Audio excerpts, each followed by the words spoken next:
Hi, welcome back to the Nuke. Wow, it's been a long month. I have not uploaded, I think, for like a few weeks now.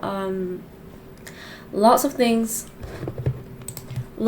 happened in the month of July. A lot of personal things, family stuff. So I wasn't even in the country for a bit. Yeah, so I think that took up about maybe like 2 weeks ish of my time in July, so there wasn't a lot of time for me to be doing content. It was mostly just work stuff and then personal life and then my own leisurely life as well. That was pretty important to me. Yeah, so I just want to talk about the books that I've read in the month of June and July.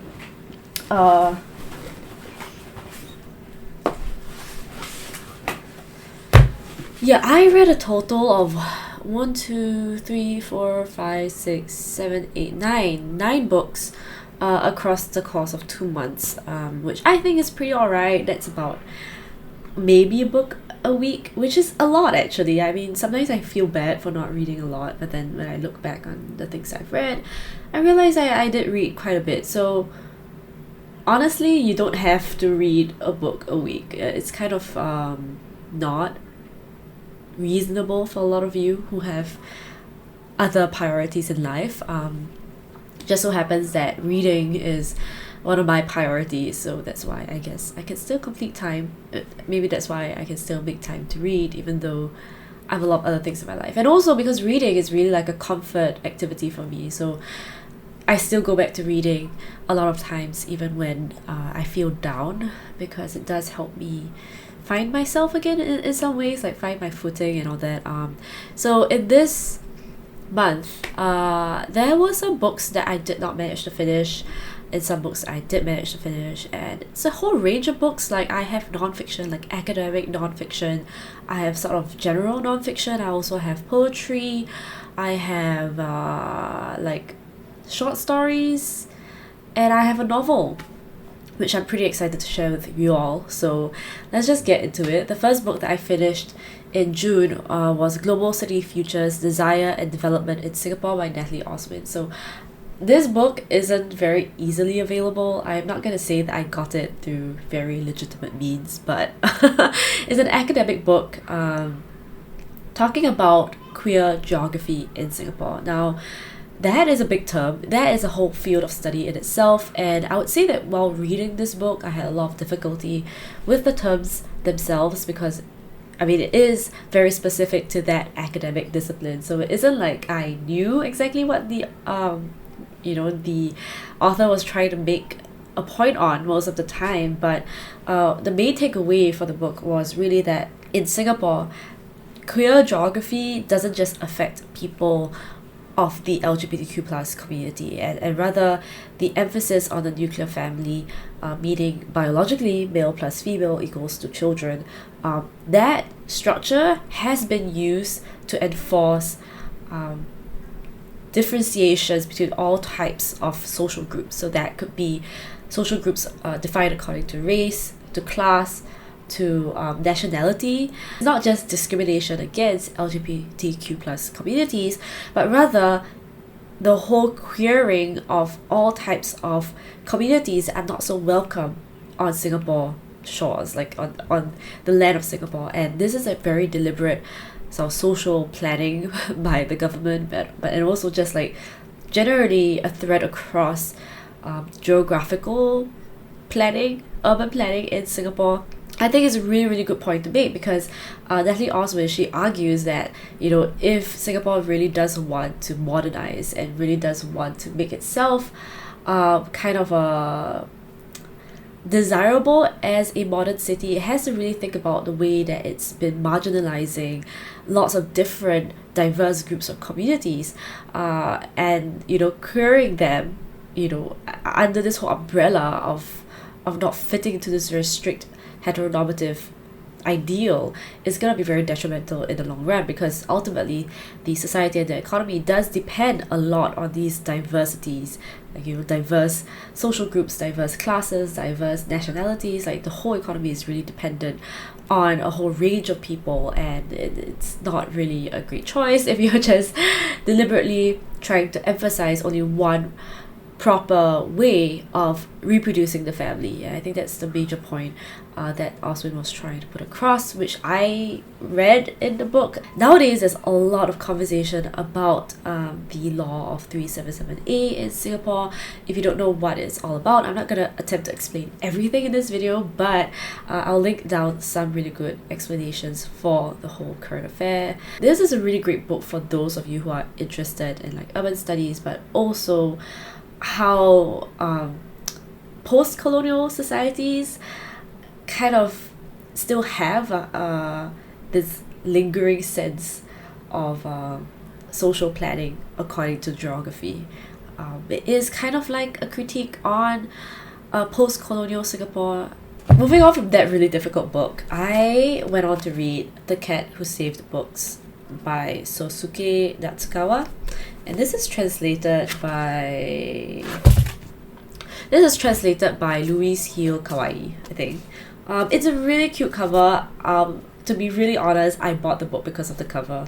I didn't even know what the premise of the novel was, or like who the author was. I just thought it was such a beautiful cover, and yes, I am someone who falls to that temptation sometimes. But anyway, this book is really nice. It has rough edges, so it's kind of unfinished pages. And the story is really quite straightforward. It's about a boy whose grandfather passes away, and this grandfather owns a bookstore.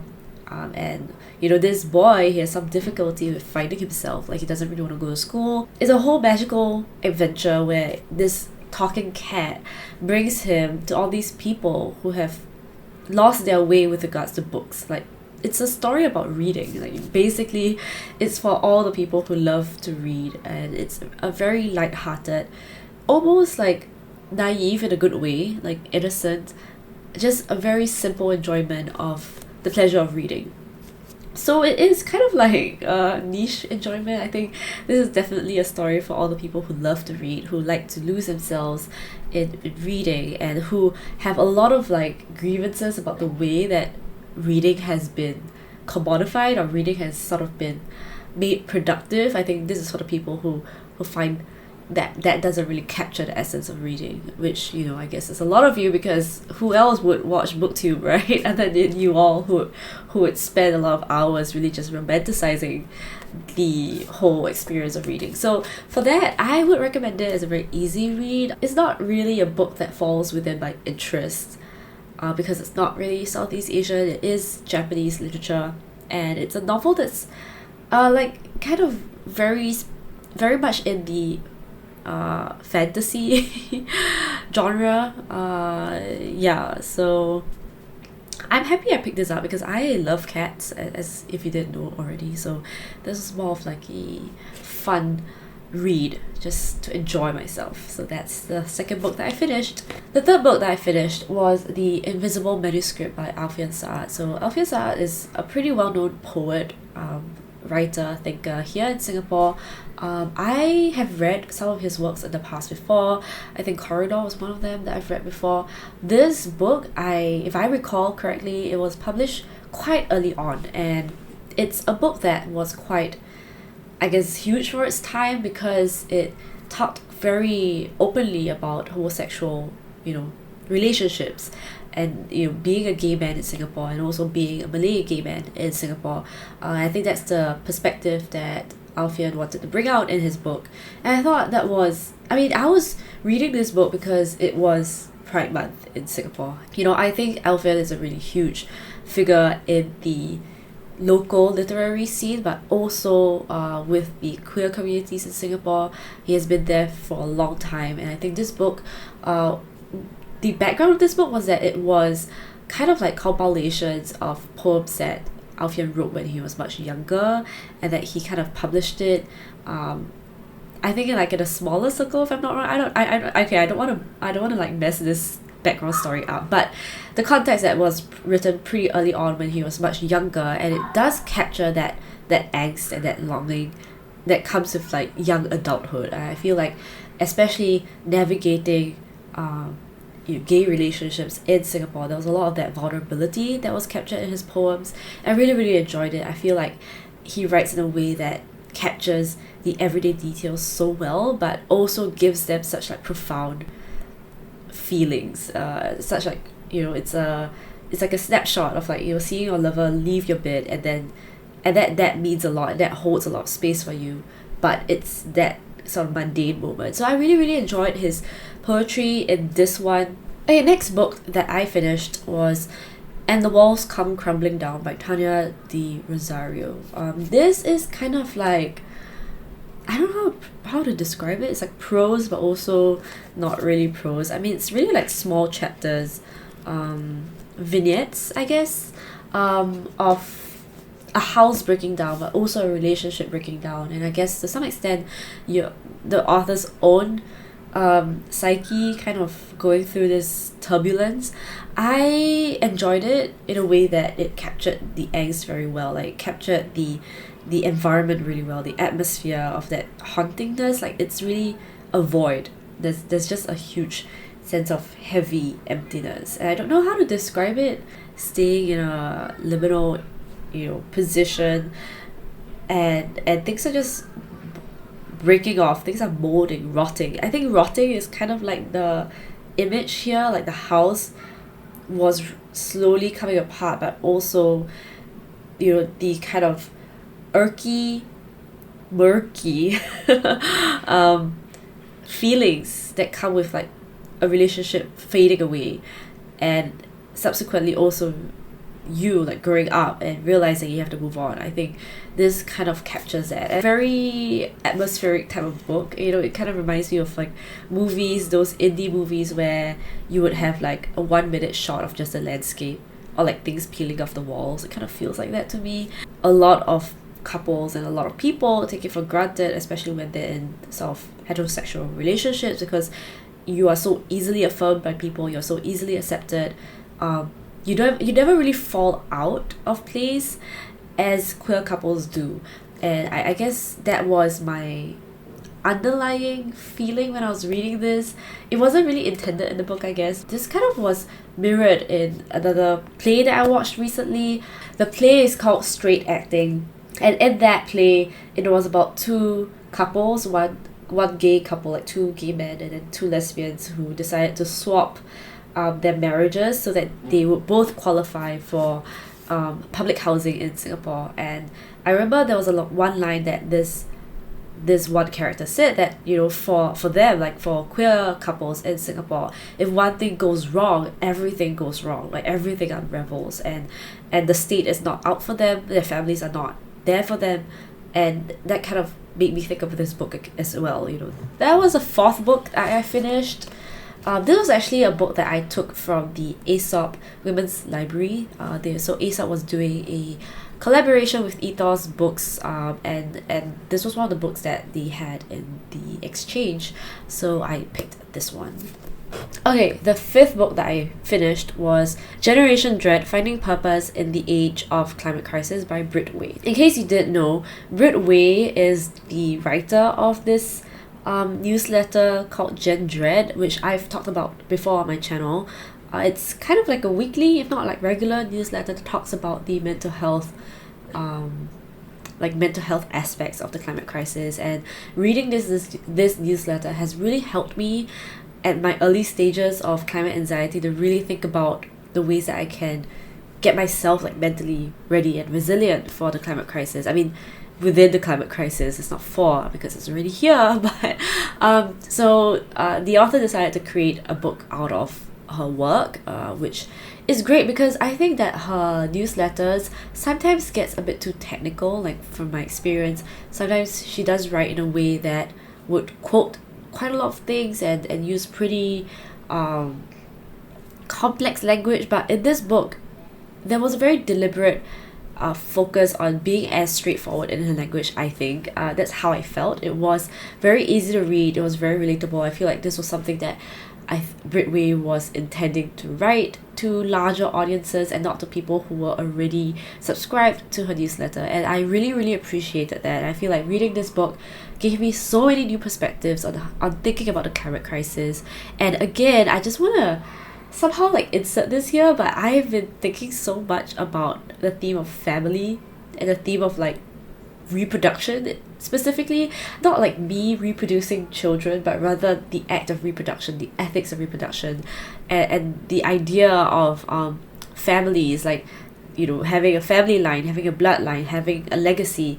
These, I feel like, it's such a huge theme in my reading, not just in my non-fiction, but also the novels and the short stories that I've been picking out. Like what makes a family relationship a family one, you know, like what are the ethics behind wanting to birth a child and not, say, be able to adopt different children into your family. And I feel like this book gave me such a great perspective on the idea of survivorship, and that it is a very privileged perspective to take, to say that I'm not going to reproduce, I'm not going to have my own children because children are a burden to the world. After reading this book, I no longer think that way anymore, because I feel it's so easy for, you know, I guess young adults in relatively affluent countries to say that the best way they're not going to contribute to the carbon footprint is not to have children. I think this is pretty common, not just in my circles, but also online and in the media. Yeah, I feel like a lot of people, at least around my age, have accepted this and kind of feel that having children is an irresponsible choice, somewhat. But now, after reading this book, I no longer think that way. I don't think that having children, you know, intentionally, like after knowing all of this and really taking the steps to really do well by your children, be a good parent, I no longer think that having children is necessarily an irresponsible choice. Of course, there are so many people who have children mindlessly, and that's a different topic altogether. But I do think that having children, you know, the climate crisis is not the end all situation for children to be brought into this world, because the fact is that the world continues. Humankind can only continue if there are children to continue the humankind. And, you know, of course, it's a different conversation talking about who gets to reproduce, who gets to raise their children up in conducive environments and safe, healthy, physical environments. That's a conversation as well that is really, really important, and also very unequal in a lot of ways. But I think the very flat out rejection of children in the face of climate crisis, I am grappling with that right now. Like, it's such a huge thing in my life right now, and it's kind of overwhelming me sometimes, because I don't want to confuse it for like wanting children, because I don't, you see. But that's the problem, right? Because I can't just say that. It's not as simple as like, I like children, but I'm not gonna have them because of like reasons A to Z. But anyway, that was such a huge tangent. Strongly recommend this book, especially for people who are in much more affluent societies that don't really feel the impacts of the climate changing as much. This is really important because the author does talk about privilege quite a lot, and how it is so important to understand that the climate crisis affects everyone, and it's also a really good time window for us to think about inequality in all sorts of ways across society. So I would really recommend this book in the whole like mental toolkit for the climate crisis. The next book that I read was The Fate of Food, What We'll Eat in a Bigger, Hotter, Smarter World by Amanda Little. So I think in my previous wrap up, I did say that I read a book about food security around the world, and I didn't enjoy it at all because I felt it was so badly written. This was the alternative that I wanted to read. I would say it's kind of like in the middle. It's obviously trying to be as balanced as possible. I think Amanda Little tries to give credit to every food solution that she was studying. So for example, GMO crops, or like I think like what's it called, like targeted robotics in spraying insecticide and things like that. I think she does go through quite a lot of different food solutions in many different countries as well. Not so diverse, most of them are still based in the West, but she does give some good examples, you know, across the world. I would say it's very, very balanced. It's not a book that takes a stance. It's a book that basically says we need to utilize every food solution possible because the food crisis is way too important to be delayed by all these squabbling over what are the ethics of the different food solutions. I think that's her stance basically. So if you're reading the book for like a very quick, this is good, this is bad, you're not going to get that, because I think the author wants to give credit to like every single thing. So especially the chapter on GMO foods, she wanted to really give credit to the technology, and she does acknowledge the criticism of GMO food, saying that, you know, it's just another way for corporations to leech more money off, you know, poor farmers and things like that. But I think she's trying to be a bit more idealist and optimist by saying that, you know, it is also possible to encourage corporations to bring solutions, to bring tech solutions, and to at least be able to alleviate food hunger in a lot of places in the short term, and that obviously there has to be things put in place to avoid the worst repercussions possible, which is just further exploitation, which is what's already happening. So I don't really know exactly how reasonable her arguments are, but I would say for a book on food security and food supplies, this is the first book I've read about the whole topic. So if you know any other titles that give much more of an argumentative tone to the whole thing, do let me know. I feel like all the books that I found so far on food supplies, food security in the climate crisis have been very, very, like, I guess, trying to be neutral and objective, and I don't know whether that's the tone that is best, because it's all written from a Western perspective, and very pro-technology. So I don't really know whether that's the best perspective to keep on reading. So let me know if you know any recommendations. But it's not a bad book at all, I would say. Okay, next book that I finished is Happy Stories Mostly by Norman Erikson Pasaribu, translated by Tiffany Tsao. So thanks to my friend, I was able to find this book as a recommendation, and I enjoyed it because it is quite a specific like perspective, but also something that I feel like I relate to quite a bit. So I think Norman Erikson Pasaribu, I don't know whether I should say the whole name again, but he's an author that's based in Indonesia. He's Indonesian, he has like a Batak background. He also has this Catholic upbringing. So I did actually talk about this book in my like queer Pride Rex, I think queer book Rex for Pride Month.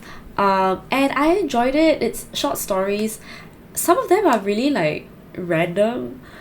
They don't really have a coherent theme other than the fact that they all capture different characters who have somewhat of a tension with homosexuality in the context of a Batak community in Indonesia. So I don't know what's with my lukewarm review, but it is not bad.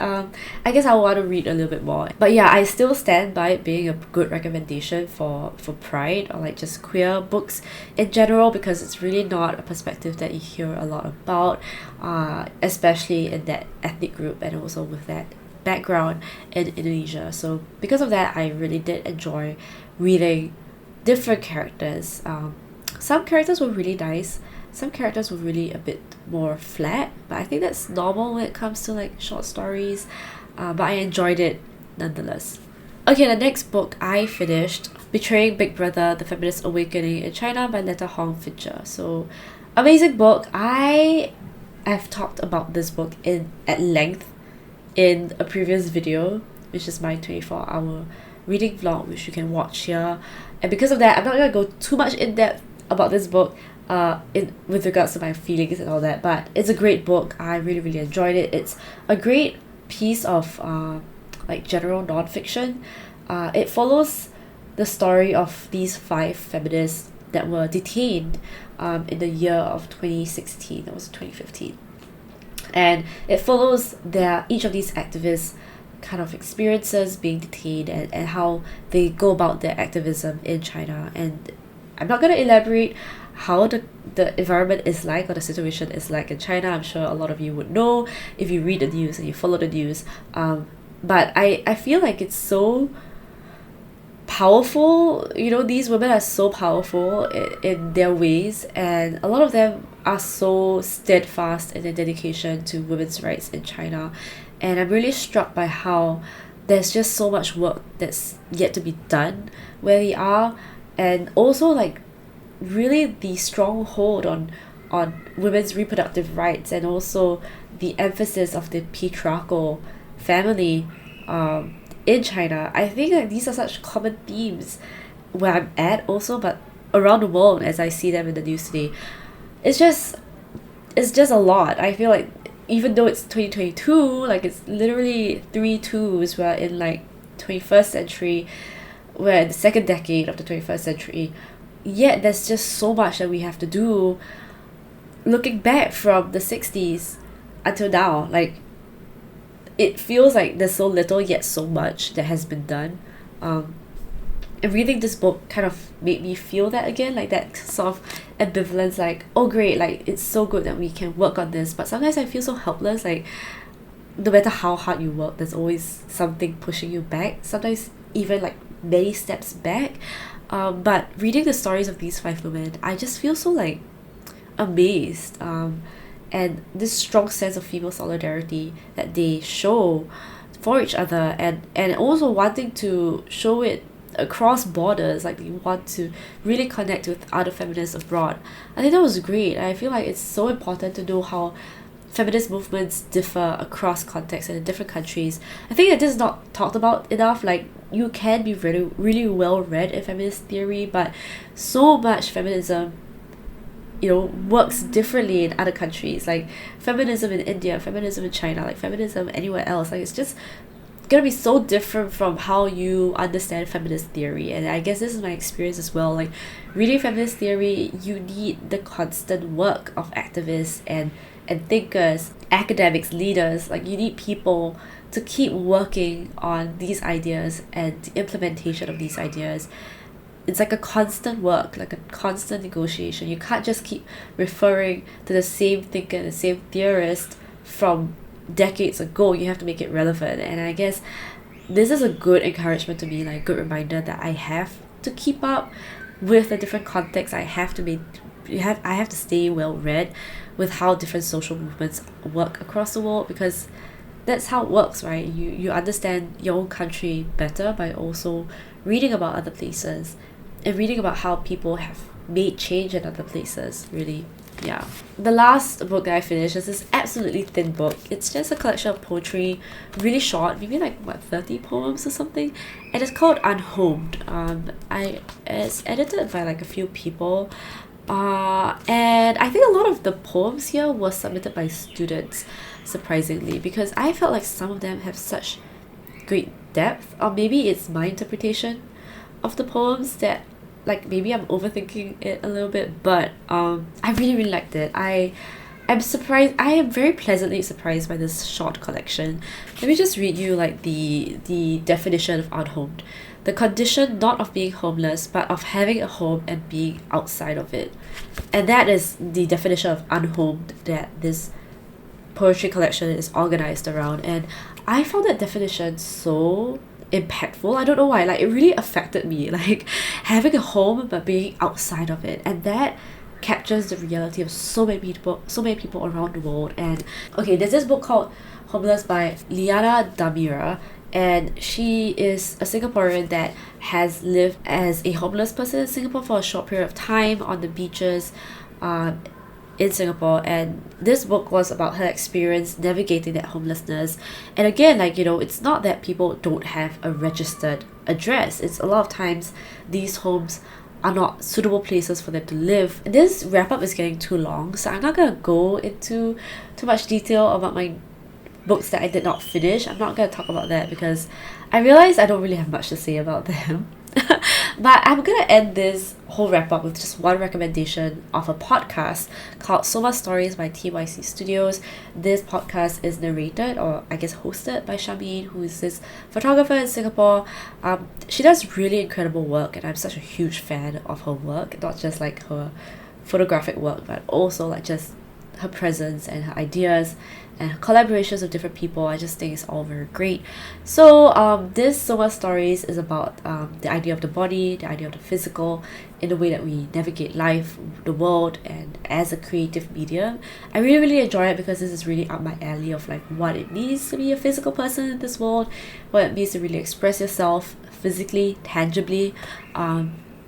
I just love the people that she also interviews for the podcast. I think they all have really great ideas to share. So do check out this podcast if you can. So that's the end of my wrap up. I don't know, I just have so many books to share all the time. I know I spoke a little bit fast in this video because I am rushing off to dinner and I think I'll be late, and the sun is setting outside, so the color has probably changed over the past hour or so. Yeah, but thank you so much again for sticking with me all the way. Like, a lot of you have stayed with me the past 2 years. It's 2 years of booktube. It's kind of crazy to think about it, but I'm really so grateful for this whole journey and to be doing the same thing for 2 years. Please take good care of yourself, send the love out to the people around you, and I'll see you hopefully in a better way, hopefully as better people. I don't know what, I'm just rambling at this point, but thank you so much and bye.